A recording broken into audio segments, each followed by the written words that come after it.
What a headshot! What a head! How's it guys, this is Dayvy, FPL, and welcome back to the Fantasy Premier League video here on my channel. Now in this video, I will take you guys through my transfer plan for the upcoming Game Week 4. So before we get into the transfer plan, as we usually have done in these transfer plan videos, I'm going to give you guys a quick review of how Game Week 3 is going, and let's just say this, worst FPL Game Week ever. Now if you guys are feeling bad about your game week, don't worry, just watch this video, you'll feel a lot better about it. And hopefully if you guys watch this on Tuesday, Mo Salah, Trent and Diaz absolutely bang, because right now it's looking pretty bad. So before you watch this video, comment down below how your game week's going, and then once you've seen my team selection, please comment Fs in chat. Now in terms of the transfer plan for the upcoming game week, not many transfers are actually being planned because the teams look pretty secure for game week 4. However, there's one man and one man only, Perisic, that a lot of people are looking to bring in, so I'm going to show you guys how I might be able to bring him in. So that's something that you guys can also comment down below your transfer plan heading into Game Week 4's deadline, whether it be 1 transfers, 2 transfers, or maybe even a couple hits. But if you guys want to see my transfer plan, sit back, relax, and let's get straight into it.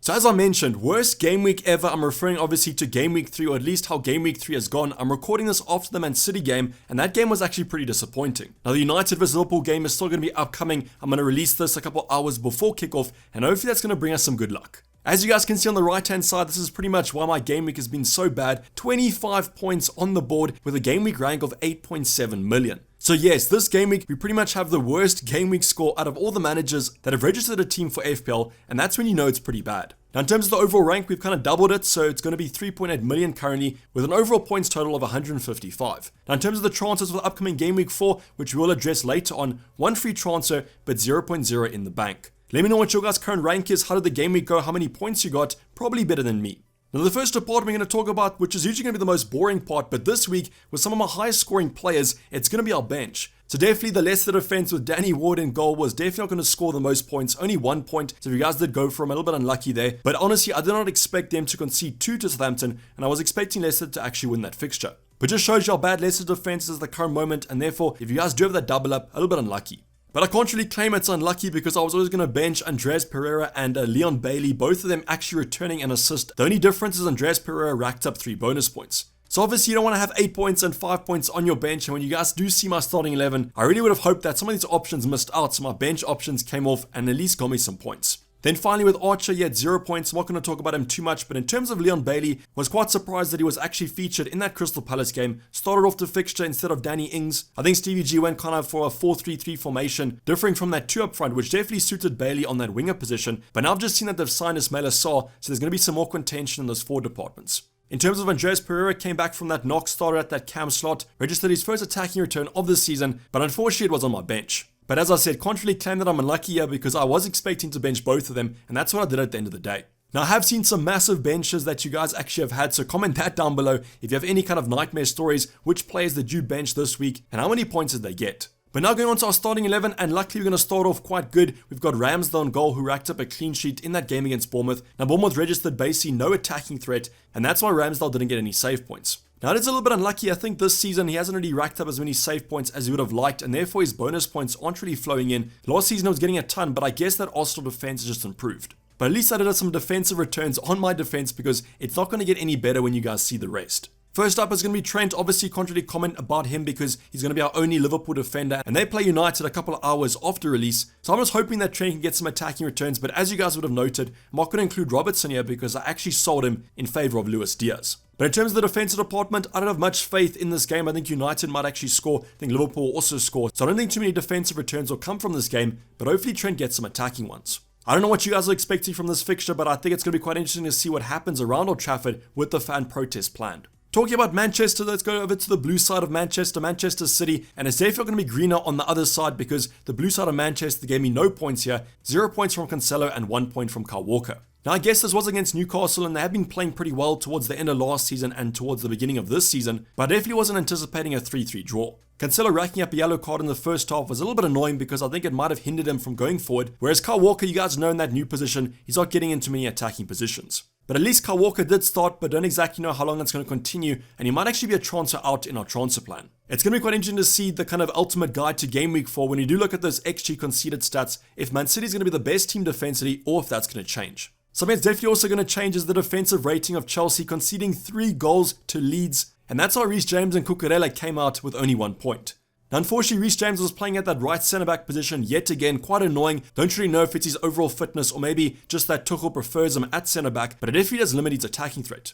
Cucurella did start at that left wing-back slot. Unfortunately, though, no attacking returns, no defensive returns, and what's a little bit worrying is that Ben Chilwell did come off the bench towards the end of that fixture. So don't you know what to read into that? Is Ben Chilwell going to start the next game? Will we see Cucurella at left wing-back? I am expecting him to play the next game just because I don't think he had a necessarily bad game, and neither did Reece James. But if you guys did watch the Chelsea game, comment down below what you guys think. As far as I know, Edouard Mendy made a howler, and that's how they conceded the clean sheet. But as you guys can see, definitely the big at the back did not work for game week 3, and that's how my expectations of Trent on too high, but maybe him and Liverpool can surprise me with the clean sheet against United. Going on to midfield department, as I mentioned, Salah and Luis Diaz just coming into the squad for game week 3 instead of Robertson. I kind of downgraded Robertson to Cucurella, which gave me no points, so I really do need Diaz to absolutely bang against that United side. With Salah captain, I know that he was the majority captain, but still wasn't kind of captain by a whole bunch of people, and therefore his effective ownership is still pretty strong. Now, I do favour this United game from an attacking point of view versus defence, and that's why I'm really confident about Salah and Diaz, and I'm really just hoping for some attacking returns at the end of the day.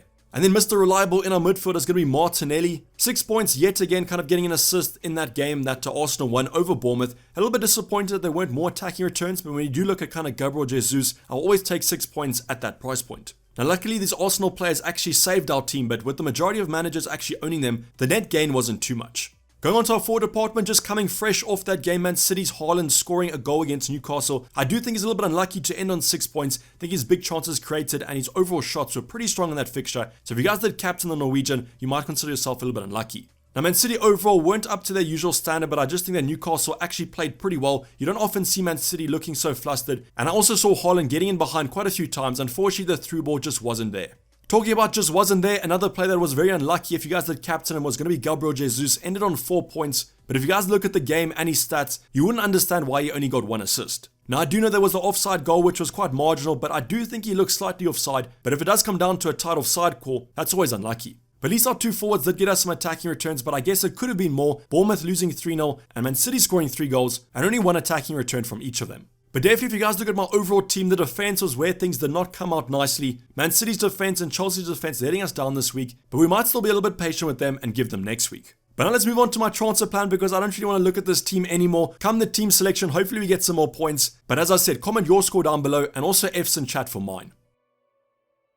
But now let's talk about the transfer plan for Game Week 4, and as I mentioned in the introduction, not many planned transfers are actually going to be going ahead just because the teams for Game Week 4 look pretty strong. But yet again, Game Week 3, the team looked pretty good, and look what happened. A minimal amount of points and most of our premium options letting us down. But as I said, we might be a little bit more patient with them and at least give them the next few game weeks. But if there is one transfer plan for this week, it's going to be one man and one man only. It's going to be the Croatian Ivan Perisic. Now, the reason for this transfer in is that he came off a pretty strong game against Wolves. The clean sheet was kind of an expectation there, although Wolves actually started the fixture in the first half pretty strong. But then he combined that defensive return with also an assist for Harry Kane. So ending Game Week 3 on 12 points in a game week where there's not many high scorers, that's going to be a massive return. And if you guys did hold him or bring him in, massive congratulations.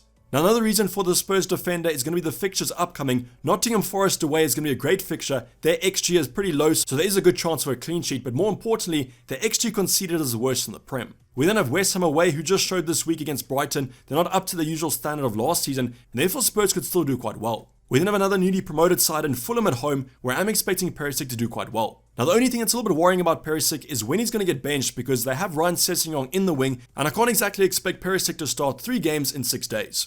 But yes, even if he plays 1 or 2 of those games, the chance of him getting points for all 3 is going to be massive, and that's why it's on everyone's radar. But as you guys know with my team, 1 free transfer and 0.0 in the bank, and therefore I have to make a downgrade on one of my defenders. Now, I'm not going to downgrade Trent, I'm not going to downgrade Cancelo, and therefore the only other option is going to be Reece James. But don't worry, I won't necessarily do this move, but this is the only chance I can afford this move without a hit. Now, we saw this weekend with that Chelsea defense are looking up to scratch, and therefore might be a consideration to actually drop one of the Chelsea defenders. Fixtures upcoming against Leicester at home, however, against Southampton show that they're not exactly on the best attacking form. We then have Southampton away, which is a great game, and then West Ham at home as well. Now, the only thing about Reece James is that he is great going forward. However, if he is going to continue to play at right centre-back, I don't really want him as an asset. You guys understand the reasons there. At right centre-back doesn't get forward as he might, and that's the only annoying thing about him, is that when he does play wing-back, one of the best options in FPL, but at right centre-back, I can't rely on those clean sheets. We then switch to Perisic, where he might not start, but if he does, the clean sheet almost looks locked in, and then he is going to be on a lot of attacking returns. But overall, I think this move might not be the one that I do go for. I just think Reece James has great kind of stats backing him up. I just am expecting him to hopefully start at right wing back in the future game weeks, because if he doesn't, he's a waste of that money. But now I want to switch you over to another transfer plan. However, this will be for 2 transfers and therefore for another -4 hit. Now I don't really want to take another -4 hit, but if I do think that Perisic is worth it, I might actually do it. And if we do get some early team news or predictions that he will start against Nottingham Forest, I think it might be a massive haul. So in order to afford this transfer or this upgrade of a defender, I'd have to downgrade one of my midfielders, and that player is going to be Bailey. So currently at 4.9, I can downgrade him and still get 0.4 in the bank to upgrade one of my 5.0s to the 5.4 Perisic. Now Leon Bailey, I don't exactly expect him to start many games, and therefore this downgrade was coming. I just didn't do it before game week 3. So I spoke about upgrading that 5.0 defender. Well, there are 2 options for me. The first one is going to be Kyle Walker, or I could do Cucurella. So let's just talk about Cucurella currently, because I do still trust that Man City defense. However, I probably would take out Kyle Walker if I had to choose 1 or 2 of them, just because he doesn't get forward, and Cucurella, if he does start, has a chance of a haul. But we'll just stick on Cucurella for now because the Chelsea defense looks slightly worse than the Man City one, but it could really be between those 2 options.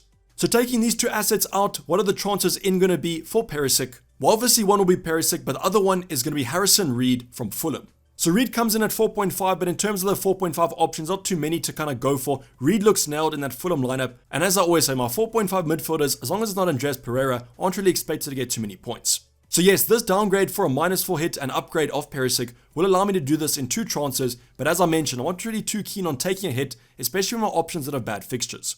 But what I wanted to show you guys is if I do make a transfer and I feel that Perisic is worth it, I probably would go this route of the -4, as I just feel like it sets me up for the future. However, with Perisic's kind of rotation risk, I might actually not do it. But let me know in the comments down below what you guys think about this move. Do you think it's going to be worth it? I do think if he starts against Nottingham Forest, it's going to be worth it. And that's why I'm slightly tempted, but the more cautious managers kind of creeping him and telling me to maybe just stick. But let me know if you guys will bring Perisic in this week.